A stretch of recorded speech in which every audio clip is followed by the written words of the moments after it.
Salut à toi. Avant de commencer, j'ai envie de dire une chose très simplement. Si tu es là, en train de regarder cette vidéo, c'est que quelque chose, quelque part, te travaille déjà. Peut-être une expérience collective, peut-être une relation compliquée, peut-être une fatigue que tu n'arrives pas à nommer, peut-être un sentiment diffus que quelque chose ne colle plus, sans savoir exactement quoi. Alors je ne vais pas te donner une vérité, je ne vais pas t'expliquer comment il faut vivre, et je ne vais pas te dire qui a raison ou qui a tort. Ce que je vais partager ici, c'est un témoignage, une parole qui est située, une traversée.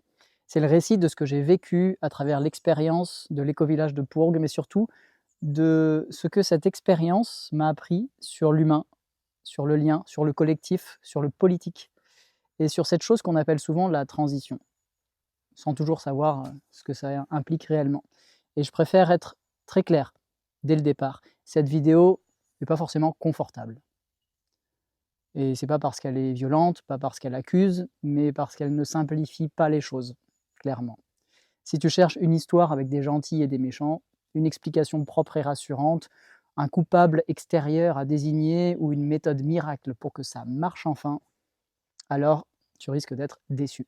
Ici, il n'y aura pas de narration unique, il n'y aura pas de version officielle et pas de vérité commune à adopter, et c'est volontaire. Parce que ce que j'ai compris, parfois dans la douleur, c'est que les collectifs ne se brisent pas parce que les gens sont mauvais, mais parce qu'on leur demande quelque chose que les humains ne peuvent pas donner sans énorme travail intérieur. On parle beaucoup de projets, de modèles alternatifs, d'écologie, d'éducation, de gouvernance, de système. Mais on parle beaucoup moins de ce que ça fait concrètement dans le corps, dans les relations, dans les peurs, dans les attachements. Et quand tout est imbriqué, c'est-à-dire le lieu de vie, le travail, la politique, la famille, l'identité, le sens. Ce témoignage n'est pas là pour régler le passé. Je ne cherche pas non plus à réparer ce qui a été. Je ne cherche pas non plus à convaincre qui que ce soit d'adopter ma lecture, qui est personnelle. Je partage juste ce que j'ai compris après coup, avec le recul, avec les zones d'ombre encore présentes, avec les nuances, avec l'humilité de quelqu'un qui sait qu'il n'existe pas une seule version de l'histoire. Et si tu continues à regarder, je t'invite à le faire depuis un endroit particulier. Pas pour être d'accord, pas pour juger, mais pour écouter depuis ta propre expérience. Prends ce qui te parle et laisse ce qui ne résonne pas. Et surtout, ne cherche pas à savoir qui a raison. Et c'est plutôt de sentir ce que ça touche en toi. Pourgues, ce n'est pas un lieu, c'est une expérience. Quand on parle de Pourgues, on parle souvent d'un lieu, d'un éco-village, d'un projet collectif, d'un endroit géographique. Mais très vite, j'ai compris que Pourgues n'était pas seulement un lieu. C'était une expérience humaine, un concentré, un accélérateur, un révélateur.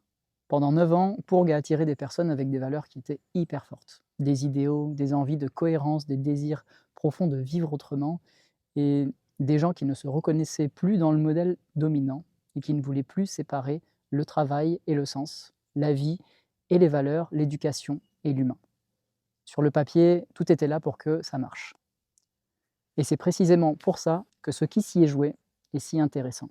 Parce que Pourgues n'a pas échoué à cause d'un manque d'idées, on en avait plein, ni d'un manque d'engagement, ni d'un manque d'intelligence collective. Pourgues a révélé quelque chose de plus profond. Il a révélé ce qui se passe quand des humains sincères, engagés, se retrouvent à porter beaucoup trop d'enjeux en même temps, et sans toujours en avoir conscience. Ce que Pourgues a montré, ce n'est pas ce qu'il ne faut pas faire. Ce n'est pas une leçon de morale non plus. C'est un miroir de ce que deviennent nos relations quand on y projette nos espoirs, nos blessures, nos attentes inconscientes, nos besoins de sécurité et parfois même notre salut. Dans un lieu comme Pourgues, rien ne reste abstrait. Le lien n'est pas théorique, le conflit n'est pas conceptuel, la politique n'est pas non plus une idée. Tout est vécu, tout est incarné, tout est dans le quotidien. Un désaccord n'est pas juste un désaccord, il peut toucher ton toit, ton travail, ta famille, ta place dans le groupe et ton sentiment d'appartenance. Et quand tout est en jeu, le collectif devient un espace extrêmement exigeant. Beaucoup de personnes parlent de Pourgues comme un projet qui n'a pas tenu. Moi, je le vois autrement. Pourgues a tenu exactement le temps nécessaire pour montrer ce qu'il avait à montrer. Il a mis en lumière les limites d'un modèle, mais surtout les limites de notre capacité collective à regarder ce qui se joue à l'intérieur de nous quand on veut vivre autrement. Ce que j'ai compris avec le recul, c'est que Pourgues n'était pas une destination, c'était un passage. Un passage qui nous a obligés, qui m'a obligé à regarder mes propres postures, mes propres peurs, mes propres attentes vis-à-vis du collectif et la manière dont je cherchais moi aussi à tenir quelque chose à travers le projet. Et c'est pour ça que je dis aujourd'hui, ce que je raconte ici dépasse largement Pourgue. Parce que ce qui s'y est joué se rejoue partout, dans les collectifs, dans les couples, dans les familles, dans les associations, dans les équipes, à tous les endroits. Dès qu'on met plusieurs humains ensemble, avec des enjeux qui sont forts, la même mécanique apparaît systématiquement. Et cette mécanique, que je vais essayer de dérouler chapitre après chapitre, non pas pour l'expliquer intellectuellement, mais pour la rendre plus sensible. Pourquoi on rejoint vraiment un collectif? Quand on demande à quelqu'un pourquoi il rejoint un collectif, la réponse est souvent propre, cohérente et rationnelle. On parle de valeurs, d'écologie, de politique, d'éducation, de sens, d'un autre rapport au monde. Et tout ça, c'est vrai, mais ce n'est pas tout. Avec le recul, j'ai compris une chose essentielle. On ne rejoint jamais un collectif uniquement pour des raisons conscientes. Il y a toujours autre chose derrière. Quelque chose de plus profond, de moins formulé, parfois même complètement inconscient. On rejoint aussi un collectif parce qu'on cherche un endroit où se sentir à sa place, un espace où déposer une fatigue, une réparation qui n'a jamais vraiment eu lieu, une forme de sécurité qu'on n'a pas trouvée ailleurs. Et encore une fois, ce n'est ni mal ni honteux, c'est profondément humain. Un collectif porte toujours une promesse implicite, pas écrite, pas formulée, mais ressentie. La promesse que cette fois, ce sera différent. Ici, on fera mieux. Là, on prendra soin. Ensemble, on ne reproduira pas les mêmes erreurs. Cette promesse est rarement dite à haute voix, mais elle est là, tout le temps. Et quand elle arrive dans un lieu comme l'éco-village de Pourgue, avec des valeurs fortes, un idéal qui est hyper élevé, cette promesse devient encore plus puissante. On ne vient pas seulement vivre autrement, on vient guérir quelque chose du monde d'avant. Ce qu'on apporte avec soi sans le savoir. Le problème, ce n'est pas cette promesse. Le problème, c'est ce qu'on apporte avec soi en pensant l'avoir laissé derrière. On arrive avec notre histoire familiale, notre rapport à l'autorité, nos blessures d'enfance, nos expériences de domination, d'abandon, nos échecs passés et nos attentes relationnelles. Mais on ne les pose pas sur la table. On pense que le cadre alternatif va régler ça, le lien va suffire et la bienveillance va contenir tout ça. Alors qu'en réalité, le collectif ne soigne pas automatiquement. Il ne fait que révéler les choses. Et dans tout ça, il y a un malentendu fondamental dans beaucoup de collectifs. On croit venir construire un projet, alors qu'on vient aussi très souvent se réparer à travers le projet. Et tant que ce n'est pas conscient, le projet porte une charge qui n'est pas la sienne. Il devient un refuge émotionnel, un espace de compensation, et parfois même un substitut de famille.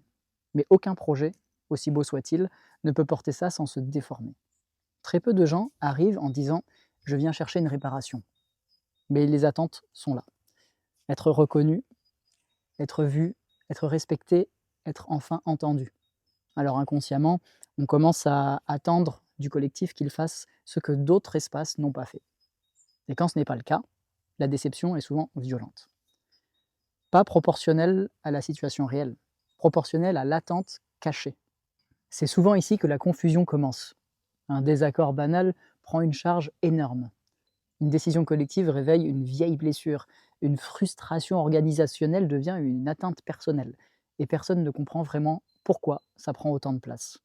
Alors, on rationalise, on politise, on psychologise. Mais le cœur du problème, lui, est ailleurs en fait. On a demandé au collectif quelque chose qu'il ne pouvait pas donner. Avec le recul, j'ai compris que moi aussi, je n'étais pas neutre.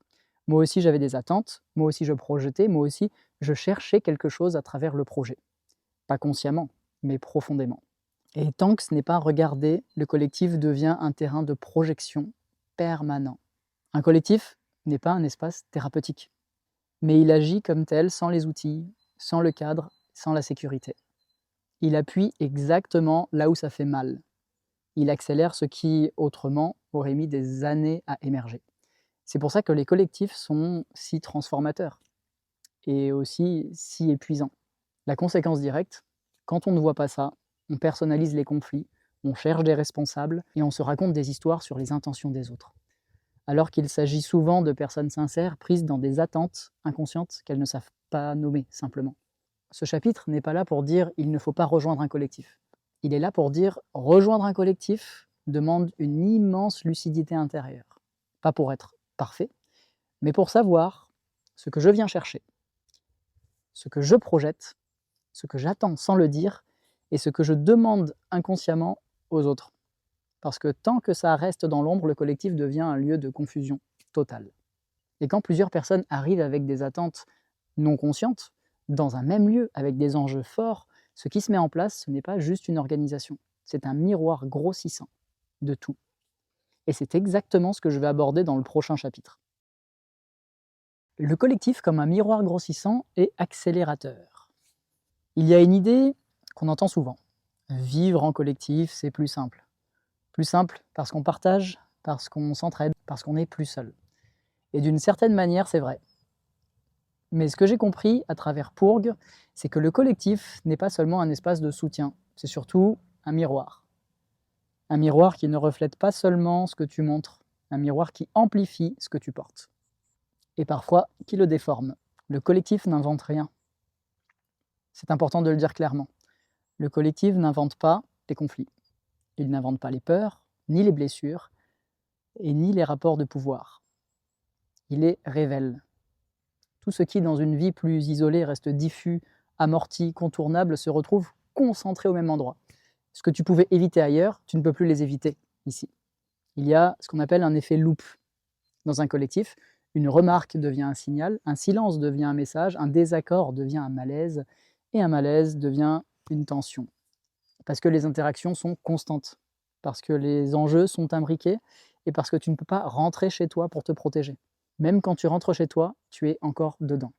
Le collectif est un accélérateur de processus. Ce qui aurait mis 10 ans à émerger, plusieurs relations à se répéter, des années de déni, peut surgir en quelques mois. Pas parce que le collectif est violent, mais parce qu'il est dense. Tu es vu, observé et en interaction permanente. Et cette densité met une pression énorme sur les structures intérieures de chacun. Le miroir du collectif renvoie ton rapport à l'autorité, ton rapport à la reconnaissance, ton rapport à la frustration, ton rapport à la sécurité et ton rapport au conflit. Et souvent, ce que tu vois chez l'autre te parle surtout de toi. Mais ça, c'est très difficile à accepter quand on est pris dedans. Beaucoup de personnes dans les collectifs ont des intentions sincères. Elles veulent bien faire, prendre soin, être justes. Mais le miroir du collectif met en lumière un écart fondamental. L'écart entre l'intention et l'impact. Tu peux avoir une intention douce et produire un impact dur. Tu peux vouloir aider et être vécu comme envahissant. Tu peux chercher la clarté et être perçu comme autoritaire. Et plus le miroir est grossissant, plus cet écart devient douloureux. Face à ce miroir, la première réaction n'est pas la conscience, c'est la défense. On se justifie, on explique, on se raconte des histoires. On cherche à prouver qu'on est dans le bon ou à montrer que l'autre fait mal. Mais le miroir ne disparaît pas, il ne disparaît jamais. Et plus on se défend, plus il renvoie quelque chose. Il y a un moment dans beaucoup de collectifs où quelque chose bascule. Le miroir ne sert plus à voir, il sert à accuser. On ne se demande plus « qu'est-ce que ça vient toucher en moi ?» On se demande « pourquoi l'autre est comme ça ?» Et là, le collectif cesse d'être un espace de transformation pour devenir un espace de projection. Le collectif peut accélérer la conscience ou accélérer la souffrance. La différence ne tient pas à la bonne volonté. Elle tient à la capacité à regarder le miroir sans s'y perdre. Sans outils, sans cadre et sans travail sur les postures, un miroir devient écrasant. Avec le recul, j'ai compris que ce que je vivais n'était pas du tout exceptionnel. Ce n'était pas un problème de personne, ce n'était pas non plus un mauvais collectif. C'était la conséquence directe d'un miroir trop puissant pour des humains qui n'étaient pas assez préparés. Et encore une fois, je m'inclus dedans. Ce chapitre ne dit pas « le collectif est dangereux ». Attention. Il dit « le collectif est exigeant ». Exigeant intérieurement, exigeant émotionnellement et exigeant relationnellement. Et tant qu'on n'accepte pas ça, on idéalise, puis on s'épuise. Quand ce miroir grossissant est activé, une autre chose apparaît très vite. Des rôles, des postures, des manières automatiques de se protéger face à ce que le miroir renvoie. L'illusion du changement de décor. À un moment de l'histoire moderne, on nous a expliqué quelque chose de très simple. Pour réussir, il fallait partir, quitter les villages, quitter les campagnes, quitter les lieux où la vie était encore mêlée, quitter les endroits où on cultivait notre nourriture, on construisait nos maisons, on gardait les enfants des autres, on s'entraidait quand ça allait mal. On nous a dit: «Va en ville, étudie, travaille, gagne de l'argent et avec cet argent, tu pourras payer un logement, de la nourriture, du temps pour t'occuper de tes enfants et de l'aide quand tu en auras besoin». Alors que paradoxalement, on avait déjà tout ça. On a obéi, on est parti, on a suivi le mouvement et on a cru que c'était le prix à payer. Et dans ce départ-là, on a perdu quelque chose de fondamental, le lien, la continuité humaine, le sentiment d'appartenir à un tissu vivant. On a gagné en autonomie individuelle, mais on a perdu en reliance. Chacun pour soi, chacun responsable de tout, chacun sommé de tenir. Et puis à un moment, le système commence à fissurer. Burn-out, solitude, perte de sens, épuisement. Alors on se dit: le problème, c'est le lieu, c'est la ville, c'est le système, c'est l'isolement. Et on a peut-être raison en partie. C'est là que naît le désir de retour à la terre, retour au collectif, retour à quelque chose de plus simple, de plus humain. Des lieux comme Pourgue émergent de là, avec cette intuition: si on change de cadre, la vie changera. Mais il y a une erreur énorme, que presque tout le monde fait. On change de décor sans changer ce qu'on porte à l'intérieur. On arrive avec nos réflexes de performance, notre rapport à l'urgence, nos peurs relationnelles, notre difficulté au conflit, notre fatigue accumulée. Et on pense que le lieu va faire le travail, le collectif va réparer, la terre va apaiser. Mais ce n'est pas comme ça que ça fonctionne. La terre ne soigne pas nos schémas relationnels. Vivre à la campagne ne transforme pas automatiquement notre rapport au lien. Cultiver la terre ne répare pas nos blessures d'enfance. Partager un lieu ne nous apprend pas spontanément à traverser le conflit. Le lieu peut ralentir, il peut soutenir, il peut offrir un cadre, mais il ne transforme pas à lui seul nos postures intérieures. Sans s'en rendre compte, le collectif devient autre chose, un espace où l'on projette ce qu'on n'a pas réglé, ce qu'on n'a jamais pu dire et ce qu'on espère enfin réparer. On ne vient plus seulement ensemble, on vient se réparer ensemble, mais sans cadre clair, sans outils et sans sécurité suffisante. Petit à petit, le quotidien se charge. On s'analyse et on se juge parfois sans le savoir. Et ça fatigue profondément.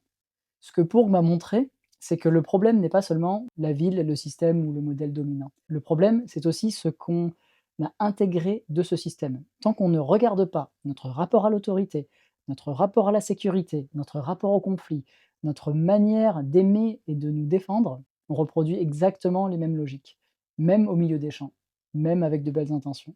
Et avec le recul, j'ai compris que Pourg n'a pas échoué, il a juste révélé. Il a révélé que changer de lieu ne suffit pas. La transformation, elle est intérieure, relationnelle et posturale. Sans ça, on change de décor, pas de système. Le retour au collectif sans transformation intérieure est une illusion dangereuse, parce qu'elle promet un apaisement qu'elle ne peut pas tenir seule. Et quand cette illusion se dissipe et que le quotidien devient lourd, quand la pression s'accumule, il reste une chose très concrète, la fatigue. Une fatigue lente, invisible, qui s'installe jour après jour.